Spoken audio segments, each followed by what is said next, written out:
The New York Yankees are making multiple moves, and this has major implications on the team going forwards as they've made some tough decisions right now. But ultimately, Yankee fans are almost entirely in agreement that this has benefited the team so much and that Yankee fans should be really excited about what is coming with this team's near future. And we're going to break it all down. What's up, guys? Welcome back to Yankees Digest. It's Chris here. And guys, if you are part of that 73% that's not subscribed to Yankees Digest, make sure to subscribe right now for all the great New York Yankees content. Making a video every single day, sometimes two a day like this one. But all that said, let's jump into the video. There's a lot to discuss. Brian Cashman was active today as he was making some moves for the New York Yankees. As well, the Yankees have had their ups and their downs this season. They've blown the most leads of any team in the MLB right now, but at the same time, they've still managed to hold that first spot in the American League East at 1.5 games ahead of the Boston Red Sox, and they want to continue to be in that position. Now, the biggest issue of area, or the biggest area of issue, I should say, is that their starting pitching was abysmal to start the season. Outside of Max Fried, which is proving to be a phenomenal contract for the team, we've seen the rest of the starting pitching really struggle. I mean, whether it was Carlos Rodon's rough start through his first 3 games, now at a 2.96 ERA, so he's bounced back, or even Clark Schmidt, who's begun to struggle, but he plays a big part in what we're about to go into. And on top of this, you see the rest of the pitching be up and down, mainly down with guys like Carlos Carrasco, shown right here, Will Warren, and Marcus Stroman all else get starts. Now, Stroman had a very rough start to his season and now is benched, or not benched, but is out on an injury with an 11+ ERA right now. And Carlos Carrasco was unable to get anything going together, which led to this. As it was revealed by the Yankees themselves, prior to tonight's game, the New York Yankees made the following moves as they've designated right-handed pitcher Carlos Carrasco for assignment and recalled right-hand pitcher Yerry De Los Santos from AAA Scranton Wilkes Barre from the Rail Riders. De Los Santos now comes into the New York Yankees and will be a relief pitcher added on to the team. Someone the Yankees have liked is he's been within the system for a while now, and the Yankees are big fans of his game. Now, in regards to Carrasco, he was never going to be here long term. He was filling in a hole because this team had multiple pitching injuries. Entering into the season, 3 of the Yankees' 5 projected starters were dealt with injuries. Gerrit Cole being out for the year with Tommy John surgery. On top of that, we've seen Clark Schmidt, who's dealing with an injury as well, but now he's back. And also Luis Heel being out till June, somewhere around June, mid-June, late June, with that lat injury, the same injury that happened to Clark Schmidt, which kept him out for a while after Schmidt was having the best start to his season that he had had. Now, Clark Schmidt, he's not had the greatest start. However, he does pitch tonight against the San Diego Padres, so we will see a chance for him to get things back under control. He has an ERA over 5 right now, but Carrasco was just not good enough to keep going. He was 2-2, but he had a 5.91 ERA in 6 starts. Now, he pitched 32 innings, had 25 strikeouts, and had a whip of 1.531, meaning he'd be allowing a base runner for 1.5 plus times, which is not good at all. You don't want that. Again, if you don't ever understand what whip is, it's effectively reverse on base percentages. It's for pitchers. It's how many pitchers, because it's walks, hits, innings pitched. So it's about how many walks or hits or how many guys are getting on base with your innings pitched.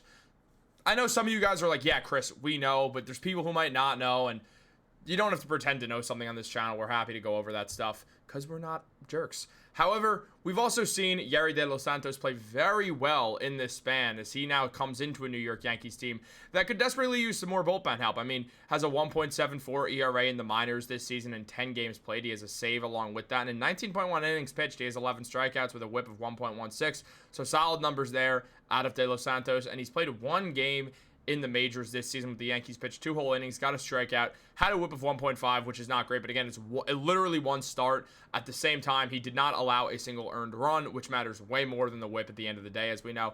Now, in the majors in general, we've seen him have a 3.98 ERA in 49 games played, and he also has 3 saves to his name, 52 total innings with 45 strikeouts.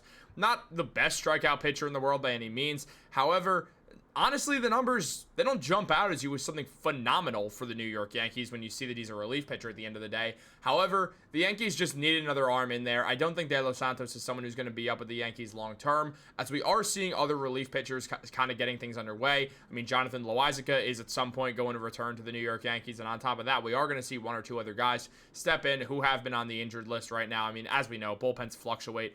De Los Santos comes in right now, and there's a very likely scenario that we'll see him go down back to the Rail Riders in a few days, but we'll all see how that works out. However, there is more news to go over that the Yankees also announced about the team.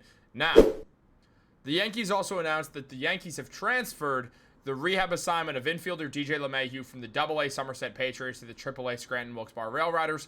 Also, right-hand pitcher Scott Effross commences a rehab assignment for the Florida Complex League Yankees. So that is as well interesting, as Effross has been very, very good with the New York Yankees when he's played with them. So very interesting there. I mean, look, a lot to go over here. We've seen LeMahieu take 16 at-bats in the minor leagues. He got 7 hits, a home run, which was in his first game. On top of that, an OPS of over 1.1, which is great. We've seen the on-base percentage be great. We've seen the average be great. And it's only in 16 at-bats. It's a small sample size. We all know that. But he has put up solid numbers. He's a guy who, for his career, has been a very good contact hitter with a 2.89 average. I really wanted to say ERA right there. I don't know why. But with a with a .289, probably that's why I said that. With a .289 average and a good on-base percentage as well. But it's been a while since we've seen those numbers out of LeMahieu. He was last season with the New York Yankees. DJ LeMahieu had 41 hits in 67 games. In that span, he racked up an average of only .204, and on top of that, an OPS of .527. So not the best numbers out of DJ LeMahieu. If you hear the ambulance outside, he's probably in it. As we know, he's been injured time and time again recently. LeMahieu has struggled a lot with injuries, and the hope is for the Yankees that when he comes back, he'll be able to give them some form of consistency when he's fully healthy. The Yankees have struggled to find a healthy LeMahieu over the last couple of years, but we know Brian Cashman trusts him. Even though he tried to DFA him, they're not going to try to do that again, considering the Yankees players stepped in. And on top of that, Aaron Boone himself said that he would not bet against a healthy DJ LeMahieu. So we're going to see how that works. It is going to be more in the second base role. I do have a video going into more depth about that coming out tomorrow, so make sure to stay tuned for that. Make sure to have your post notifications on so you don't miss that video. But Scott Effross, in regards to him, this is good for the Yankees bullpen. In 2022, which was the last year he really played because he's been plagued with injuries. He pitched like 3 games last year, but really, again, injuries have been killing Effross recently, and he had a 1-4 record, but bullpen, not a big deal, with an ERA of 2.54, 62 strikeouts and 4 saves in 60 appearances in his rookie season in 2022. Since then, Scott's been unable to stay on the field consistently, but he is someone who the Yankees like. He's been with the Yankees since 2022 as the Yankees traded for him halfway through the season, and he's someone they believe in. It's why they've kept him around for this long. I mean, 56 innings pitched and having a 2.54 ERA shows that he's a very dangerous arm, and Matt Blake clearly likes him. He's got good strikeout per 9 numbers. He's got great home run per 9 numbers.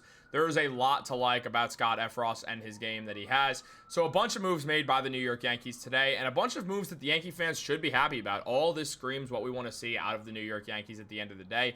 These guys have shown a lot of potential with this team, and I'm really excited to see how these moves have an impact on things, especially as other players also start to ramp up their situations as well.